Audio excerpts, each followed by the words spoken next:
मुंबई चलते हैं, जहां करीब 13 घंटे के बाद महाराष्ट्र विधानसभा के जो नतीजे आने वाले हैं, उसके बाद क्या करना है और क्या करना पड़ सकता है, ऐसी सभी परिस्थितियों के लिए फुल प्रूफ प्लानिंग शुरू हो गई है। महायुति और महाविकास अघाड़ी दोनों के नेता आगे की स्थिति के लिए बैठकें कर रहे हैं। कहीं वर्चुअल बैठक हो रही है तो कहीं क्लोज डोर मीटिंग है और कोई फोन पर बात करके सारी जानकारी दे रहा है। आपको एक एक करके दोनों पक्षों की तैयारी बताते हैं। पहले महाविकास अघाड़ी की बात करते हैं, जिसमें कांग्रेस में काफी हलचल है। सूत्रों के मुताबिक महाराष्ट्र कांग्रेस अध्यक्ष नाना पटोले ने राहुल गांधी और मल्लिकार्जुन खड़गे से बात की है। केंद्रीय नेतृत्व ने विधायकों की हॉर्स ट्रेडिंग पर अलर्ट रहने के निर्देश भी दिए हैं। सूत्रों के मुताबिक नतीजों के बाद अपने विधायकों को सुरक्षित जगह शिफ्ट करने के लिए कांग्रेस ने विशेष विमान का इंतजाम भी किया हुआ है। स्पष्ट बहुमत न मिलने पर इन विधायकों को कर्नाटक और तेलंगाना शिफ्ट करने के बारे में पार्टी फैसला कर सकती है। इसी के साथ जीतने वाले निर्दलीय उम्मीदवारों के साथ संपर्क में रहने की जिम्मेदारी भी कांग्रेस के एक बड़े नेता को दे दी गई है। इन सब के बीच खबर यह भी है कि नाना पटोले ने केंद्रीय नेतृत्व से कांग्रेस की अगुवाई में सरकार बनाने की मांग रखी है, यानी ये सीएम कांग्रेस का हो। जबकि शिवसेना यूबीटी के नेता संजय राउत का दावा है कि एमवीए के 160 उम्मीदवार जीत कर आएंगे। सभी के एक साथ रहने के लिए होटल की व्यवस्था की जा रही है। इतना ही नहीं, चुनाव परिणामों को लेकर कल 2 सीक्रेट बैठक हुई हैं। पहली बैठक हयात होटल में हुई, दूसरी बैठक मातोश्री में हुई थी। हयात होटल की बैठक में संजय राउत, जयंत पाटिल और बाला साहेब थोराट शामिल थे। इसके बाद उद्धव ठाकरे के साथ बैठक के लिए ये सभी नेता एक ही गाड़ी में मातोश्री पहुंचे। फिर ये बैठक देर रात मातोश्री में चलती रही। छोटी पार्टियां और कुछ निर्दलियों को साथ लाने की कोशिश में भी एमवीए लगी है। अगर कुछ सीट कम पड़ी तो कैसे सरकार बनाई जाए, छोटे दलों और निर्दलियों के लिए क्या प्रस्ताव रखा जाए, इस पर भी चर्चा हुई है। दूसरी तरफ महायुति में क्या तैयारियां हैं, इस पर कुछ ज्यादा बाहर निकलकर नहीं आ रहा है। लेकिन पोस्टबाजी और दावों के जरिए अपने अपने नेता को सीएम बनाने का राजनीतिक दांव जरूर चला जाने लगा है। महाराष्ट्र के बारामती में अजित पवार के भावी मुख्यमंत्री वाले पोस्टर लगे हैं, जबकि शिवसेना प्रवक्ता संजय शिरसाट ने कहा है कि चुनाव शिंदे की अगुवाई में लड़ा गया है, इसलिए वो ही सीएम बनेंगे। बीजेपी नेता प्रवीण दरेकर का कहना है कि सीएम बीजेपी से हुआ तो वो देवेंद्र फडणवीस ही होंगे। हालांकि तीनों पार्टियों के बड़े नेता इस पर ज्यादा कुछ नहीं बोल रहे हैं। वो मिल बैठकर फैसला लेने की बात कह रहे हैं। शायद वो चुनावी नतीजों का इंतजार करना बेहतर मानते हैं।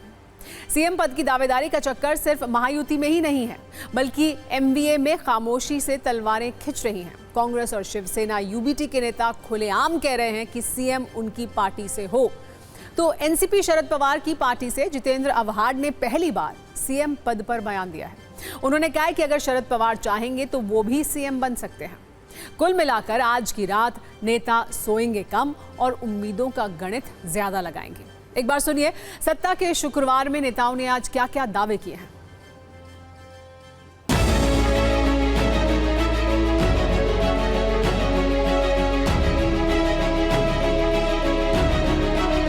सर्वांना उत्सुकता उद्याची आहे, पण उद्याची वाट बघताना आज सुद्धा तेवढाच महत्त्वाचा असतो।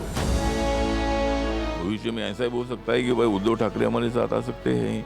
प्रियंका चतुर्वेदी जी मुझे बोल रहे हैं कि भाई मैंने उधर आना चाहिए, लेकिन मैं उधर क्यों जाऊँ?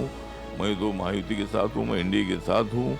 रामदास आठवले अपनी राजनीति करे, अपनी पार्टी संभाले, हम महाविकास आघाड़ी की राजनीति हम पूरी तरह से कर लें। बारामती में पोस्टर्स लगे हैं कि अजीत पवार अगले सीएम होंगे। गुड लक, सभी के आकांक्षा अपेक्षा हो सकती है। हर एक पार्टी, हमारे पार्टी चाहेगी कि एकनाथ शिंदे जी बने, बीजेपी चाहेगी कि देवेंद्र जी बने, लेकिन स्पेकुलेशन में न जाते हुए कल के दिन के बाद ही नेतृत्व तय करेगा। स्वाभाविक होता है कि वही जो सिस्टम है, वही जो चेहरे हैं, वैसे ही उन्हीं पदों पे कंटिन्यू रहेंगे। मतलब एकनाथ शिंदे ही सीएम बनेंगे? मुझे यकीन है कि वही बनेंगे। ये बात बिल्कुल सच है कि राष्ट्रवादी कांग्रेस पार्टी बहुत सालों से अजीत दादा पवार को प्रदेश के मुख्यमंत्री के रूप में देखना चाहती है। तो चूंकि ये चाहत है हम लोगों की सरकार जाने को है, इसलिए ये लोग शायद हेलीकॉप्टर ये सब इसलिए बुक करा रहे हैं कि इनको पता है कि जब हारेंगे तो जनता इनको पूरा जो लेखा जोखा है वो कर देगी और इसलिए उनको भागने की जरूरत पड़ेगी। महाविकास आघाड़ी की बात है, सत्ता आने के बाद जितने भी हमारे सब इंडिया आघाड़ी के घटक दल हैं उनको साथ में लेकर हम चलेंगे।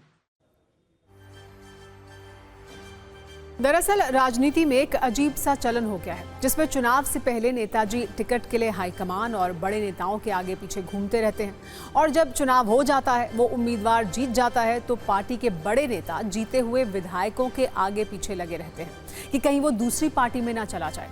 इसे आप राजनीतिक गति का आगे पीछे वाला नियम भी कह सकते हैं। इस सब के बीच एक बड़ा अपडेट यह है कि कांग्रेस ने महाराष्ट्र के लिए अपने पर्यवेक्षकों की नियुक्ति कर दी है। अशोक गहलोत, भूपेश बघेल और जी परमेश्वर को महाराष्ट्र का पर्यवेक्षक बनाया गया है। नतीजों से पहले इन तैयारियों से संकेत साफ है कि कांग्रेस किसी तरह की कमी नहीं छोड़ना चाहती है।